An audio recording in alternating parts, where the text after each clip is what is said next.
Hello friends, ఈరోజు చపాతీ రోటీ పూరీస్లోకి perfect combination అని చెప్పొచ్చు. ఇది కాబూలీ శనగలు చాలా టేస్టీగా ఉంటుంది.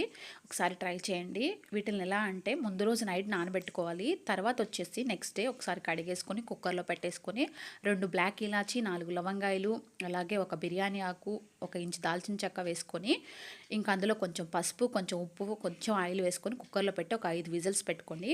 తర్వాత కడాయి తీసుకొని అందులో కొంచెం ఆయిల్ వేసుకొని కొంచెం జీలకర్ర, అలాగే 2 ఎండుమిర్చి, కొంచెం ఒక పెద్ద సైజు ఉల్లిపాయ వేసుకోండి. తర్వాత అందులోకి 4 పచ్చిమిరపకాయలు, కొంచెం కరివేపాకు వేసి ఫ్రై చేసుకొని 1 టేబుల్ స్పూన్ అల్లం వెల్లుల్లి వేసుకోండి. తర్వాత వచ్చేసి టమాటాలు వేసి కొంచెం ఫ్రై అయిన తర్వాత కొంచెం ఉప్పు, కొంచెం పసుపు వేసుకొని కొంచెం వేగిన తర్వాత అందులోకి వాటర్తో సహా ఉడికిన కాబూలీ శనగలను వేసేసి కొంచెం ఉడికిన తర్వాత గరం మసాలా ఇంకా ధనియాల పౌడర్ వేసి కొంచెం ఉడికించుకోండి.